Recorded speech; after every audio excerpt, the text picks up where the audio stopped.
Cadet Mira Jenkins stood at rigid attention in the pulsating chamber that served as Commander Gloop's office, watching as the gelatinous mass that was her Academy Dean shifted colors from a placid blue to an excited orange.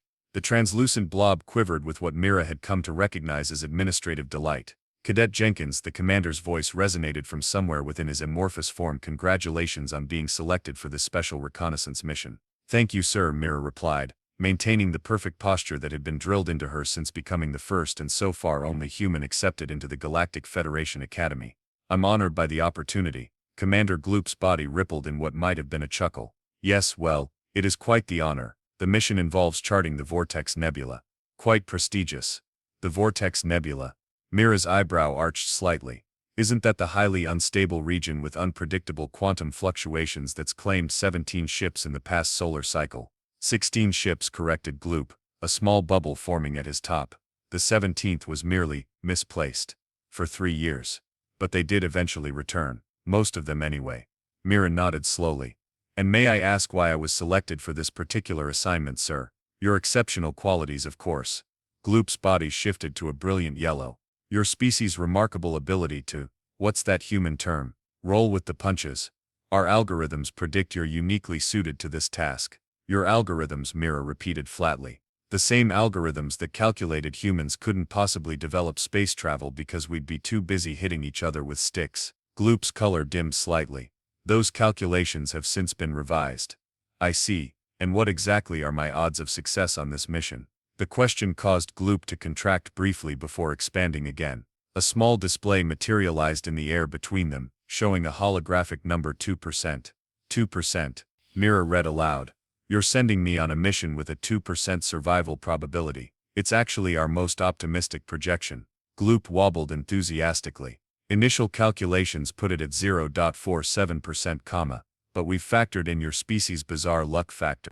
2% is practically a guarantee by Vortex Nebula standards. Mira stared at the hovering number, then looked back at the gelatinous commander. Her lips curved into what humans recognized as a smile but most alien species interpreted as a territorial display. Sir, with all due respect, what exactly am I supposed to do with the other 98%? Gloop's body froze mid-ripple. Excuse me, if I've got a 2% chance of survival, I'm curious what I should do with the remaining 98% of my potential. Seems like a waste not to use it. For several seconds Commander Gloop remained motionless, a rare state for his species. Finally he emitted a soft gurgling sound. This is precisely why we can never properly calculate human outcomes. Your species simply doesn't process statistics correctly. Or maybe, Mira suggested, her smile widening. Your statistics don't process humans correctly. The commander's color shifted to a perplexed purple. Report to Docking Bay 7 at 0600 hours tomorrow. The improbable outcome will be waiting. Your crew has already been informed of their assignment. Let me guess, Mira said. They're thrilled? They've updated their personal affairs. Gloop responded diplomatically. Cadet Jenkins, I feel obligated to mention that no one would think less of you if you declined this mission. Mira straightened her uniform. With respect, sir, thinking less of humans seems to be the Academy's default setting. I'll take my 2% and see you when I get back. As she turned to leave, Commander Gloop called after her. Cadet, one last thing, sir. Should you somehow defy our projections and return, the gelatinous mass shimmered uncertainly. What would you like as your epitaph? Mira threw a perfect salute. How about, here lies the cadet, who taught the Academy to recalibrate their calculators. Good day, Commander. As the doors slid shut behind her, Commander Gloop's body deflated slightly. Another human concept flitted through his consciousness.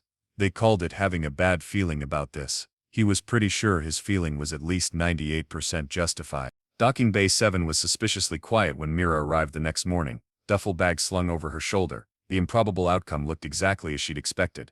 A battered reconnaissance vessel with mismatched hull plates and what appeared to be scorch marks from at least 3 different types of energy weapons. Charming, she muttered, approaching the loading ramp. Before she could announce herself, a thin reptilian figure emerged from the ship's interior. His scales shimmered with a metallic blue-green iridescence that would have been beautiful if not for the look of absolute disdain on his elongated face. You must be the human, he said, his forked tongue flicking between words. I'm Lieutenant Kraz, your pilot. I see you brought personal effects. He gestured to her bag with a clawed hand. Optimistic. Nice to meet you too, Mira replied cheerfully. I like to think of it as preparedness rather than optimism. Kraz tilted his head at a precise 42-degree angle, the exact measurement for skepticism in his culture, prepared to jettison most of it, weight restrictions. He turned abruptly and stalked back into the ship. Mira followed, taking in the cramped interior with its blinking consoles and exposed wiring. "Don't touch that," came a high-pitched voice from beneath the deck plating. A moment later, a six-armed figure popped up through an access hatch, each limb clutching a different tool. Two of the arms were actively rewiring something while another polished a component. The remaining three gesticulated wildly as the being spoke.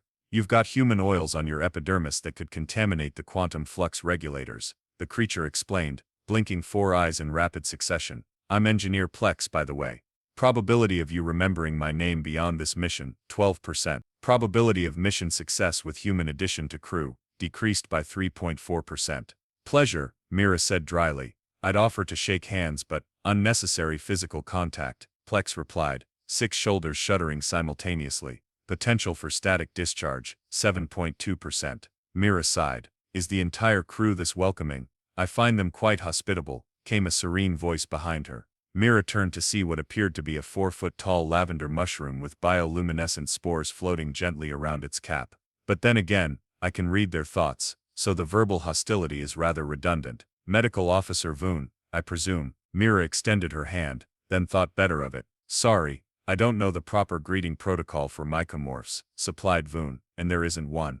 We typically communicate through spore exchange, but I wouldn't recommend it for your species. Your immune system would—" "What's the human expression? Throw a hissy fit, have a conniption," Mira corrected with a small smile. "Yes, that." Voon's cap twitched in what might have been amusement. "I've taken the liberty of analyzing your genetic structure from across the room. Fascinating redundancies in your organs. 2 kidneys. Excessive." Lieutenant Kraz reappeared from the cockpit. "If the medical assessment is complete, we have a pre-flight checklist to review." He fixed Mira with a stare. "I assume humans can read standard galactic symbols." "I was top of my xenolinguistics class," Mira replied, crossing her arms. "5th percentile in Academy history," Plex added, not looking up from his work. "However, still 23% below the average Zilconian memory capacity." Mira glanced at Voon. "Does he memorize everyone's academic record?" "Only those he expects to write obituaries for," Voon replied without inflection. "He has a morbid hobby of collecting final mission logs."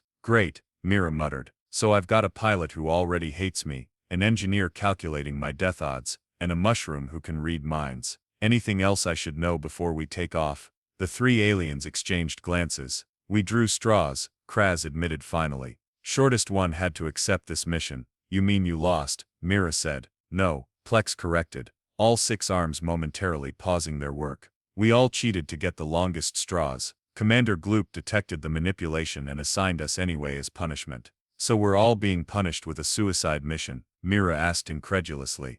"Not suicide," Voon clarified. "Suicide implies intent. This is merely statistically probable doom." Mira dropped her bag on the deck with a thud. "Well, that's a relief. And here I was worried this would be an unwelcoming environment." "Oh, it's extremely unwelcoming," Voon agreed. "But at least the Vortex Nebula will treat us all equally terribly, regardless of species." "How comforting," Mira said, settling into a jump seat as Kraz began the pre-flight sequence. "So what's our mission exactly? Besides the obvious try not to die part." "Standard reconnaissance," Kraz replied, his claws dancing over the controls with practiced precision. "Map quantum fluctuations, collect energy signatures, and observe any anomalous phenomena. All from a safe distance, I hope." Plex emitted a sound that might have been a laugh or a sob. It was hard to tell. "Safe distance in the Vortex Nebula is approximately 3 sectors away. Departure in 3 minutes, Kraz announced, ignoring them. "Final survival calculations,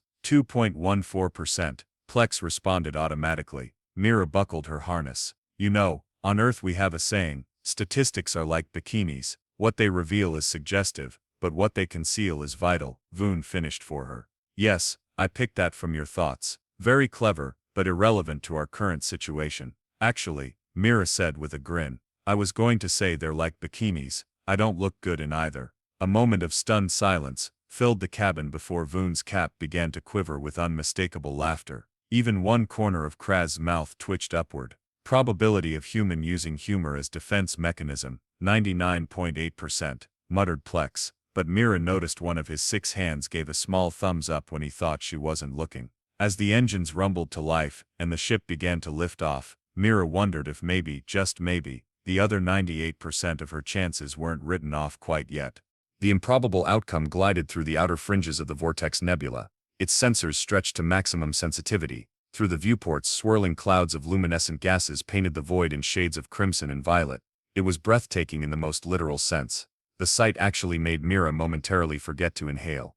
"It's beautiful," she whispered, pressing her hand against the reinforced glass. "Beauty is irrelevant to our mission parameters," Kraz responded without looking up from his console. "And kindly remove your appendage from the viewport. Human fingerprints reduce visibility by 0.3%. Mira rolled her eyes but complied. "So we just need to chart the quantum fluctuations and head home. Seems straightforward enough." Plex's multiple limbs froze mid-task. Never say that phrase on a reconnaissance mission. Statistical correlation between verbal declarations of simplicity and subsequent mission complications. 78.2%. "Superstition isn't very scientific," Mira pointed out.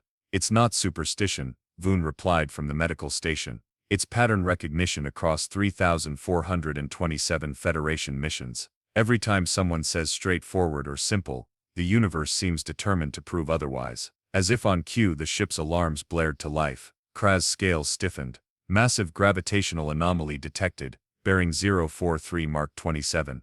"That wasn't on the charts," Plex squeaked, all 6 arms now frantically working different control panels. "Technically," Voon commented blandly, "we're here to make the charts." The view screen shifted to show what appeared to be a perfectly normal section of the nebula, until Mira noticed how the gas clouds were spiraling toward an invisible center point. "Is that what I think it is?" she asked, leaning forward. "Rogue micro black hole," confirmed Kraz, his voice tight. "Approximately 1/10 solar mass. Highly unstable trajectory. Proximity alert," Plex announced, his voice rising an octave. "We're being pulled into its gravity well." Kraz's claws flew across the navigation controls.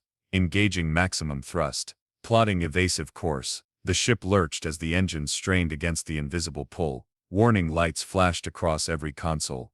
"Engine output at 119% of recommended maximum," Plex reported, his 4 eyes blinking asynchronously in distress. "Hull integrity at 92% and declining.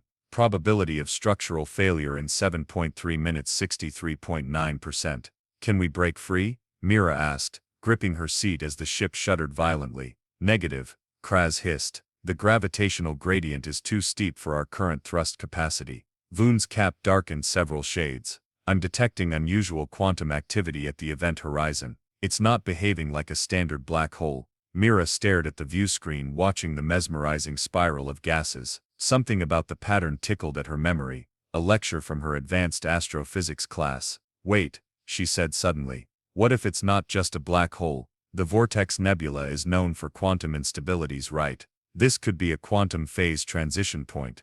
"Impossible," Kraz dismissed. "Quantum phase transitions don't occur spontaneously in vacuum space." "But we're not in vacuum space," Mira insisted.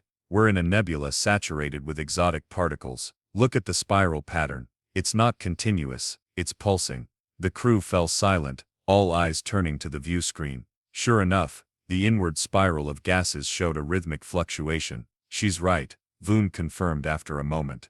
"Quantum variance detected on a 3.7-second cycle." "So what?" Plex's voice was strained. "We'll be spaghettified with quantum precision instead of classical precision." "That's not comforting." "No, it means there's a pattern we can exploit," Mira explained, unfastening her harness. "Permission to access the sensor array." Kraz hesitated, then nodded sharply. "Granted, we're out of conventional options anyway." Mira hurried to the science station, fingers flying over the controls. "If I'm right, this black hole is actually oscillating between our dimension and a parallel one.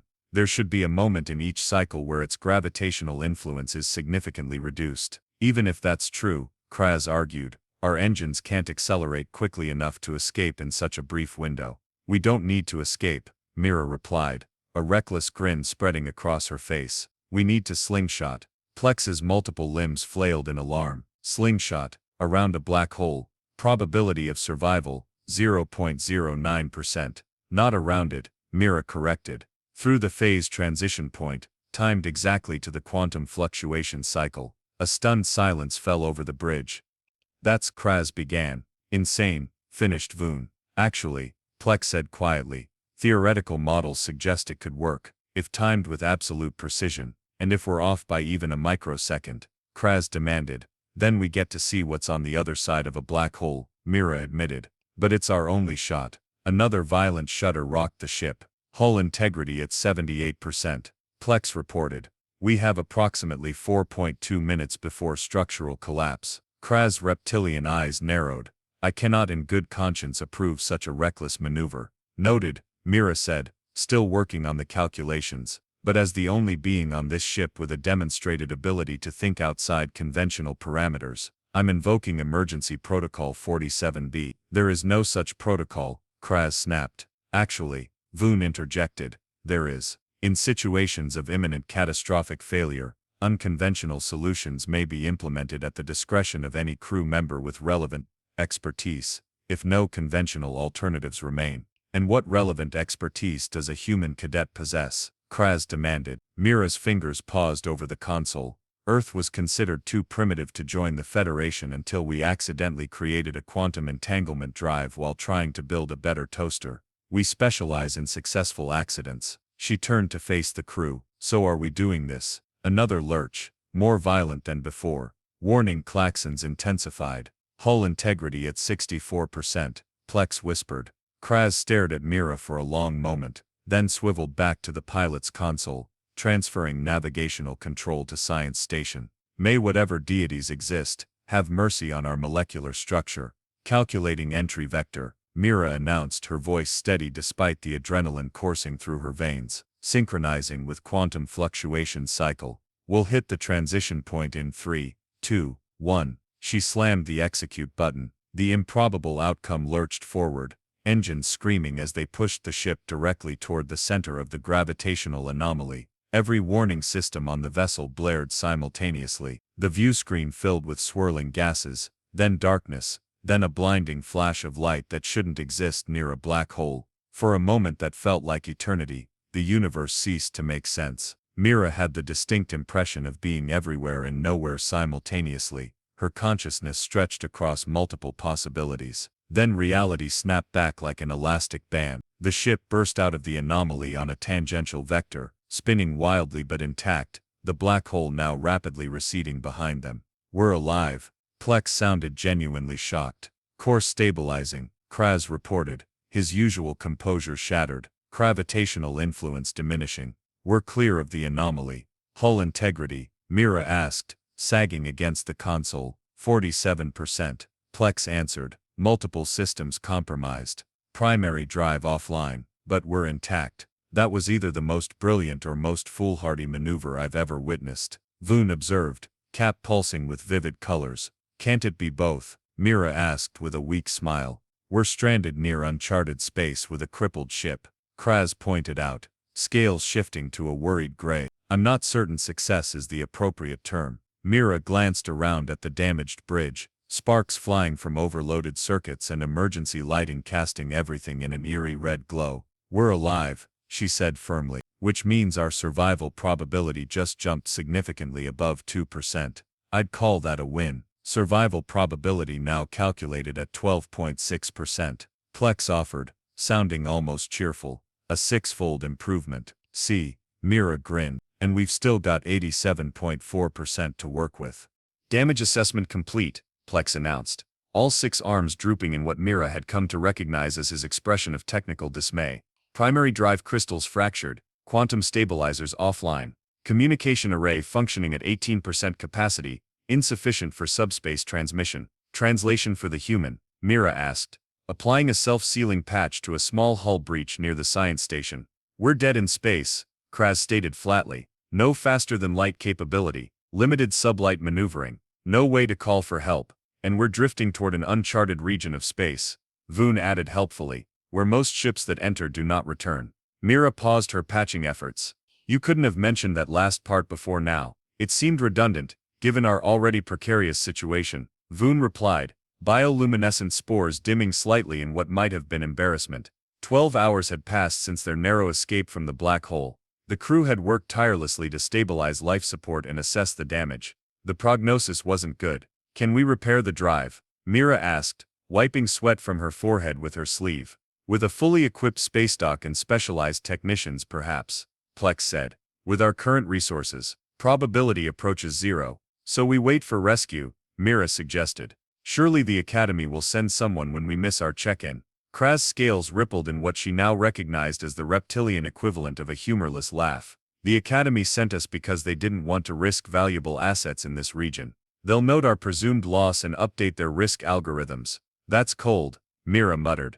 That's efficient, Kraz corrected. Resources are allocated based on probability of return on investment. Mira was about to argue when a proximity alert chirped from the half-functioning tactical console. We have company, Voon announced, moving to the sensor station. Large vessel approaching, bearing 227 Mark 45. Federation rescue already? Mira asked hopefully. Negative, Kraz replied, studying the readings. Configuration doesn't match any Federation design. Energy signature suggests. Oh, Mira repeated. I don't like the sound of that oh. Pirates, Plex whispered, all four eyes widening. It's the Void Reaver. Captained by the notorious Drac Vex. I take it this Drac Vex isn't known for his humanitarian rescue operations, Mira said. Drac Vex once spaced an entire crew for having an insufficiently polished hull when he came to plunder their ship, Voon explained. He found it aesthetically displeasing. His technical specialties include innovative methods of separating beings from their cargo, their vessels, and occasionally their vital organs, Plex added. The tactical display showed the approaching ship, a massive asymmetrical construct bristling with weapons. It was at least 5 times the size of their crippled vessel. Can we run? Mira asked. With our damaged engines, we'd achieve approximately 1/8 impulse power, Kraz said. They'd overtake us in minutes. Incoming transmission, Voon announced. The view screen flickered to life, revealing a hulking figure with leathery crimson skin, multiple horn protrusions, and a smile that displayed far too many pointed teeth. Cybernetic implants gleamed along one side of his face. Well, the pirate captain rumbled, his voice like gravel in a garbage disposal. What have we here? A Federation vessel, all alone, and looking quite distressed. Captain Vex, Kraz acknowledged with remarkable composure. We are on an official Federation mission. Attacking a Federation vessel is punishable by death. Vex finished with a dismissive wave of his clawed hand, but only if the Federation finds out. And dead crews tell no tales. His gaze shifted, eyes narrowing as they landed on Mira. Is that a human? I thought the Federation didn't allow primitives in their ranks. Mira straightened her posture. Special assignment. Special indeed. Vex chuckled. I've never dissected a human before. Something to look forward to after we salvage your vessel. Prepare to be boarded. The transmission cut off. Well, that was pleasant, Mira said, trying to keep her voice steady. Options? Surrender, Plex suggested. Probability of survival as prisoners. 11.3%. Better than resistance at 2.7%. Doesn't inspecting human organs require me to be distinctly not alive? Mira pointed out. I was calculating crew average survival, Plex clarified. Your personal odds are considerably lower. Thanks for the clarification, Mira muttered. She glanced around the bridge, her mind racing. Wait, what do pirates want most? Valuable cargo, Kraz replied. Which we don't have. Valuable technology, Voon added. Which ours is currently too damaged to be worth stealing. Exactly, Mira said, a plan forming. Our technology is damaged, but they don't know how badly. The crew exchanged confused glances. I'm not following your logic, Kraz admitted. Back on Earth, I used to play this game called poker, Mira explained. The key isn't the cards you have, it's making others believe you have better cards than you actually do. You want to bluff the most notorious pirate in the quadrant.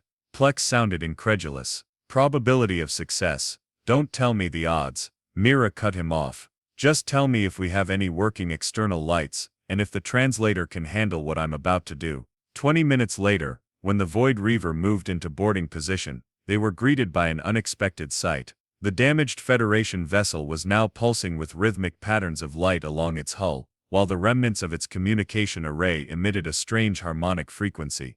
They're hailing us again, Voon reported. Captain Vex's scowling face appeared once more on the view screen. What game are you playing? What's that energy signature?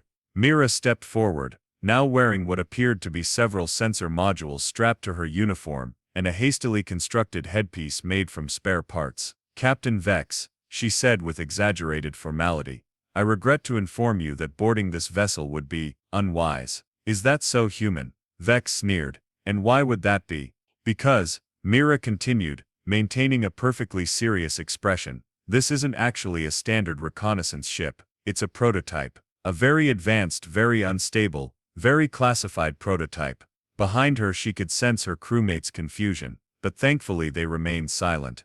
The technology we're testing, she went on, tapping the fake apparatus strapped to her chest, involves dimensional phasing. That's why we were in the Vortex Nebula. We've just survived a black hole encounter by partially shifting into another dimension. She gestured to the pulsing lights visible through the viewport. That cycling you see, phase stabilizers, without them the quantum displacement field collapses. And what happens then? Vex asked, his voice tinged with suspicion but also unmistakable curiosity. Mira smiled grimly. Remember the Calarian outpost? The one that just disappeared last cycle. This was a complete shot in the dark, but from the widening of Vex's eyes, Mira knew she'd hit on something the pirate was familiar with. That was you? Vex growled. That was an early test, Mira improvised. The displacement field was only 1/10 the strength of what we're running now. Created quite a nice little pocket dimension, we're told. The outpost exists there still,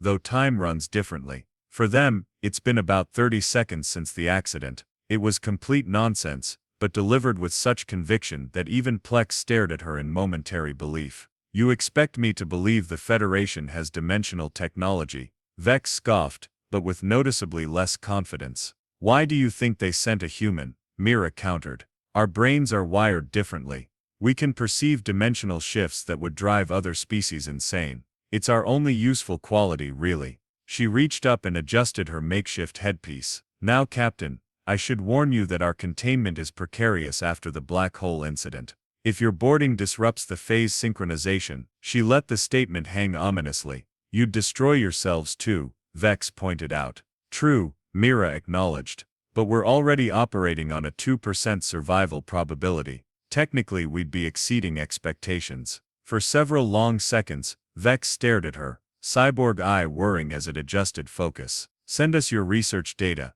he demanded finally. Proof of this technology. Can't do that, Mira replied smoothly. The data itself is phase shifted. Your systems couldn't read it without the proper quantum resonators. She tapped her headpiece. And this is the only working prototype. Another long silence. One day, human, Vex said finally, I will discover whether you are the most brilliant liar I've ever encountered, or truly the maddest scientist in the Federation. Until then. He made a gesture, and his ship began to move away. I prefer my molecules in their current dimension. The transmission cut off. The bridge of the improbable outcome remained silent for a full 10 seconds before Voon began to vibrate with suppressed laughter, spores dancing wildly around his cap. That, the mycomorph said finally, was the most outrageous string of scientific impossibilities I have ever heard presented as fact.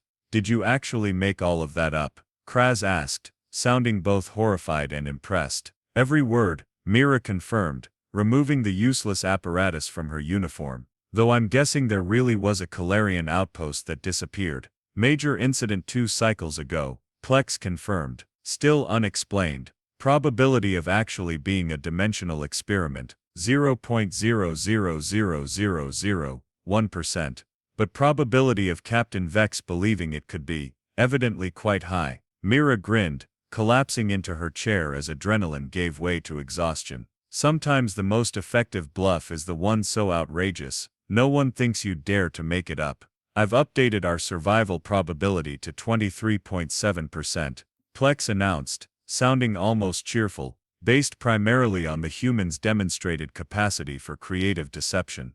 I'll take it, Mira said. Now anyone have ideas for what to do with our remaining 76.3% potential failure? 3 days after their encounter with the pirates, the situation aboard the improbable outcome had deteriorated from direst to what Plex categorized as existentially concerning. Life support functioned at minimum capacity, their food synthesizer produced nothing but an unidentifiable purple sludge that Voon insisted was nutritionally adequate if aesthetically challenging, and the engines remained stubbornly offline. Status report, Kraz demanded during their morning briefing, his scales a dull gray from exhaustion. No change in drive system functionality, Plex reported. 4 eyes blinking asynchronously. Quantum field stabilizers remain non-responsive. Communication array effectiveness, still 18%. Probability of rescue before life support failure, 7.8%. So we're still doomed, Mira summarized, just slightly more slowly than before. Essentially correct, Voon agreed, cap drooping. Though I've been able to extend our oxygen recycling by introducing some of my own spores into the filtration system. Is that safe? Mira asked, eyeing the ventilation ducts with sudden concern. Define safe, Voon replied. They won't colonize your lungs if that's what you're worried about. Probably, Mira sighed, running her fingers through her increasingly unkempt hair. We need to fix the drive system. Even at impulse power, we could reach a traveled space lane in 2 weeks. The drive crystals are fractured, Plex reminded her. Standard procedure requires complete replacement. What about non-standard procedure? Mira asked. There must be something we can try. The three aliens exchanged glances. There are no non-standard procedures for quantum drive repair, Kraz stated firmly. The protocols exist for a reason. Improvisation with faster-than-light technology typically results in catastrophic failure. Mira stood up and began pacing the cramped bridge. Let me see the damaged crystals. Why? Plex asked. Because I'm human, and apparently, that means I specialize in impossible situations. Reluctantly, Plex led her to engineering, where the damaged drive components were laid out on a diagnostic table. The once pristine crystals, normally a luminous blue, were now dull and cracked, fine fracture lines spreading through their crystalline matrix. The quantum resonance is completely disrupted, Plex explained, gesturing with 3 arms simultaneously. Without proper alignment, the field can't stabilize. Mira picked up one of the crystals, turning it over in her hands. On Earth we have a material called epoxy. It's a polymer adhesive that we have molecular bonding agents. Plex interrupted. They're insufficient for quantum-level repairs. What about? Mira glanced around the engine room, her eyes landing on a toolbox. Do you have something like tape? Tape? Plex repeated, as if she'd suggested using primitive fire to power the ship. Yeah, you know adhesive strips? We use it to fix everything on Earth. We have nanofilament securing strips for temporary cable management, Plex admitted, using one arm to retrieve a small dispenser. But they're not rated for critical systems. Perfect, Mira said, taking the dispenser. Now what about the quantum field stabilizers? What exactly is wrong with them? Power fluctuation, Plex explained. The regulator coils were damaged in the black hole incident. Without consistent power, the stabilizers can't maintain proper field geometry. So they need steady power, Mira mused. Can we bypass the regulators? Plex's multiple arms flailed in alarm. Direct power to quantum stabilizers? Absolutely not. The surge would, potentially overload them. Yes, Mira finished. But what if we created a buffering system? Something to smooth out the power delivery? With what? Plex demanded. We don't have spare parts. No, Mira agreed, but we have a ship full of non-essential systems we could cannibalize. Over the next 12 hours, the crew watched in a mixture of horror and fascination as Mira systematically dismantled various non-essential systems, a definition that grew increasingly liberal as the work progressed. The food synthesizer's power regulator became part of a makeshift buffer system. The secondary life support controls contributed circuitry. Even Kraz's personal meditation chamber surrendered its electromagnetic field generator. This is not how Starship repair is conducted, Kraz protested as Mira knelt beside the drive assembly, her uniform now stained with various fluids, the nanofilament strips between her teeth as she worked. You're right, she agreed, voice muffled. This is how human repair is conducted. We call it improvisation. I call it technological sacrilege. Plex muttered, though 3 of his arms were now helping her connect the jury-rigged components. Fascinating approach, Voon observed from nearby. Combining incompatible technologies without regard for design specifications or safety protocols. That's humanity in a nutshell, Mira said cheerfully, wrapping the fractured crystals in a complex web of nanofilaments. Now hand me that power coupling. The one labeled "Do not remove under any circumstances," Voon asked. That's the one. 6 hours later, the bridge crew stared at the engineering display in disbelief. The drive system showed signs of activity, not the steady regulated patterns of a properly functioning quantum drive, but erratic bursts of energy that nonetheless indicated partial restoration. I don't understand, Kraz admitted, scales shifting to a confused yellow-green. By all established principles, this configuration should be impossible. It violates at least 17 Federation engineering protocols, Plex added, all 4 eyes fixed on the readings, and possibly several laws of physics. But it works, Mira pointed out, wiping sweat and grease from her face. Sort of. Define sort of, Kraz demanded. We have approximately 30% of normal drive capacity, Mira explained, enough to limp toward Federation space at low warp. It'll take us about 5 days if the system holds together. If, Voon inquired, there's a 60% chance the whole thing could catastrophically fail at any moment, Mira admitted. But that's still better than our previous odds of slow suffocation. Plex performed a rapid calculation. Adjusted survival probability, 42.3%. See? Mira grinned. We're making progress. Kraz stared at her for a long moment. I've served in the Galactic Federation for 17 years. I've completed advanced training in 14 technical disciplines. And yet, I would never have attempted what you just did. Is that a compliment or a criticism? Mira asked. I'm not entirely sure, the reptilian admitted. But I'm beginning to understand why humans have a reputation for being simultaneously the most primitive and most surprising species in the quadrant. We call it thinking outside the box, Mira explained. In this case, Voon observed dryly, thinking outside the box, breaking the box, reassembling its pieces in a configuration that defies all logical design, and somehow producing a functional result. Ready to engage the whatever we're calling this drive system? Mira asked, settling into her station. I suggest abomination to engineer, Plex offered. I was thinking more like the human way, Mira countered. Has a nice ring to it. Engaging the human way drive in 3, 2, 1, Kraz announced, his clawed finger pressing the activation control with visible reluctance. The ship shuddered, lights flickering as the makeshift drive system came online. A series of alarming noises emanated from the engine section, followed by a high-pitched whine that gradually settled into a rhythm that, while far from the smooth hum of a properly functioning quantum drive, at least suggested forward momentum. On the view screen, stars stretched into streaks of light as the improbable outcome limped into warp. It's working, Mira exclaimed, checking the readings. We're at warp 2.3, and holding steady. Steady is a generous description, Kraz muttered, watching the fluctuating power readings. But we are indeed moving toward Federation space. I've recalculated our survival probability, Plex announced, sounding genuinely astonished. Current estimate, 68.7%. Not bad for a species that your Academy algorithm gave a 2% chance, Mira said with a grin.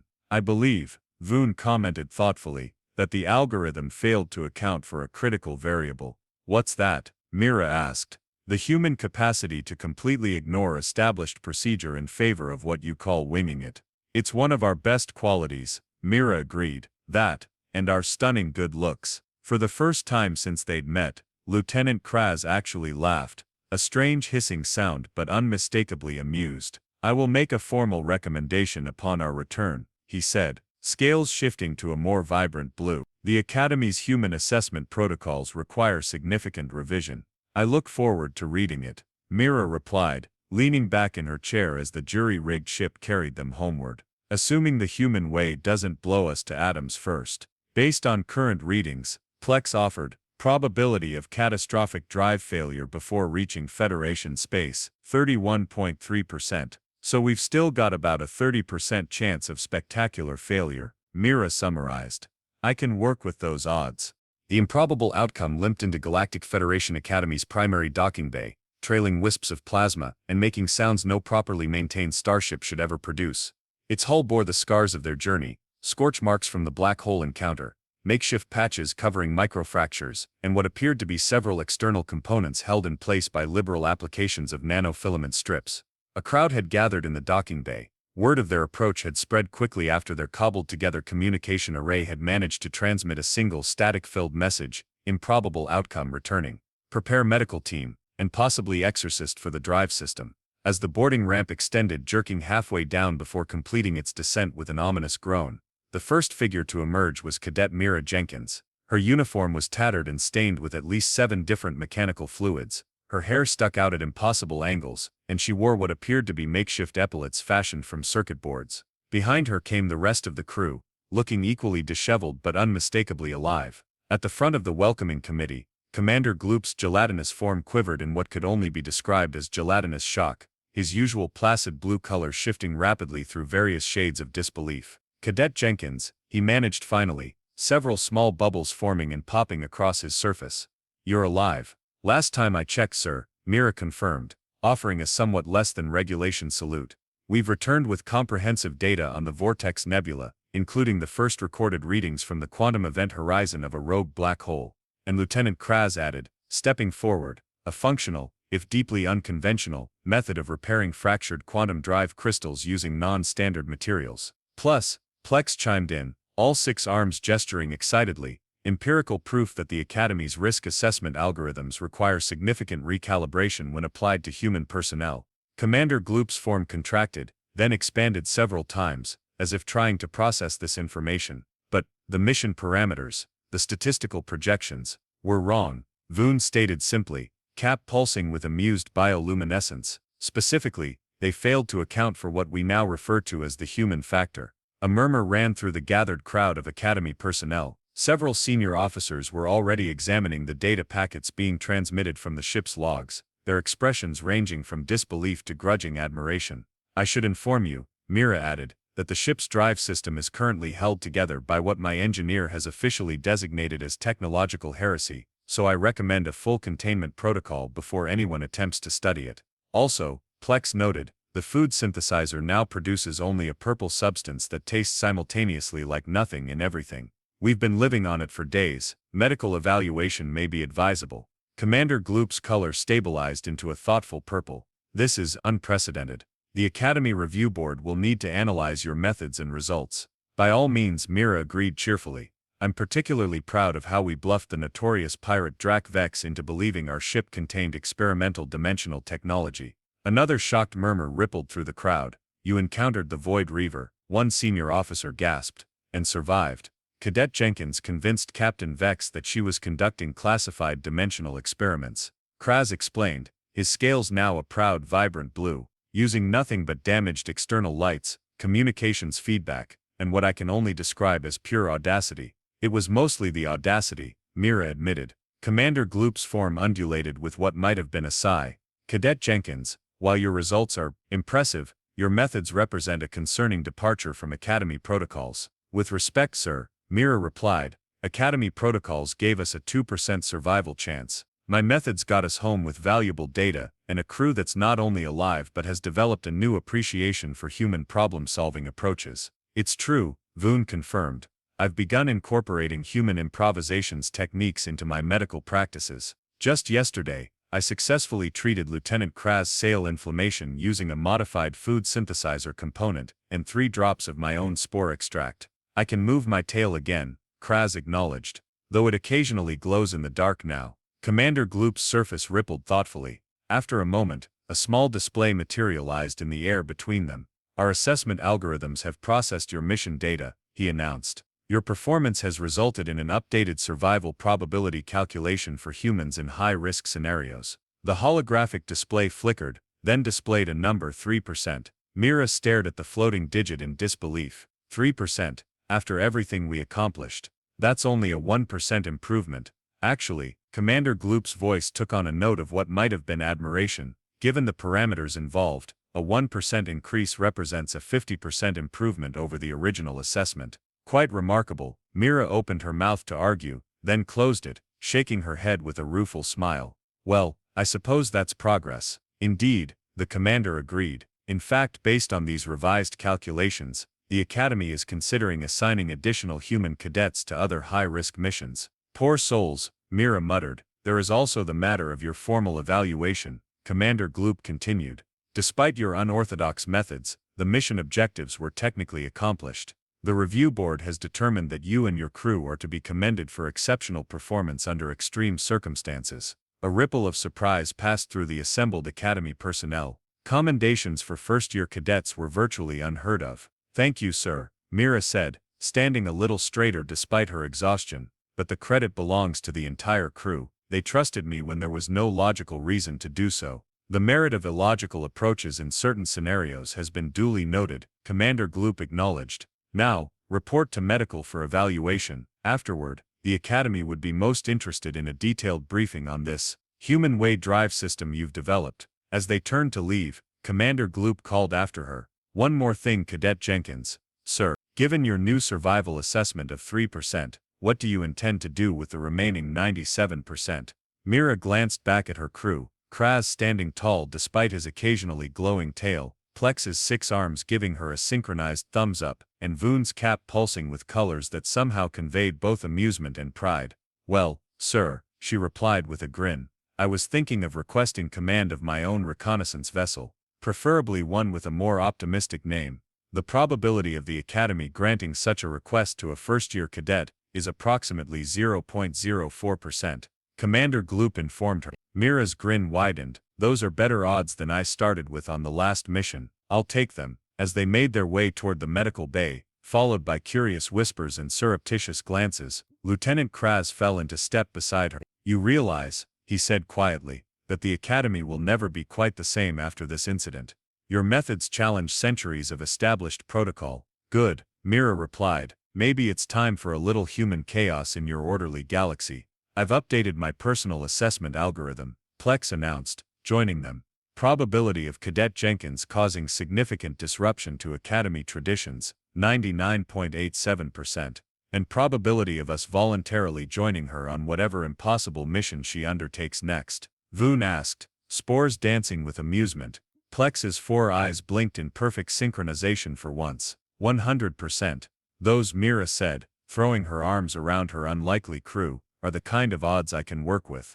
Behind them Commander Gloop watched their departure, his gelatinous form shifting to a thoughtful shade of blue-green. Perhaps it was time to revise the Academy's approach to human potential. After all, as Cadet Jenkins had so effectively demonstrated, sometimes the most improbable outcomes were the most interesting ones. He made a note in the official log, recommend updating human capability assessments. Current models clearly insufficient. Also recommend ordering more nanofilament strips. I suspect we're going to need them.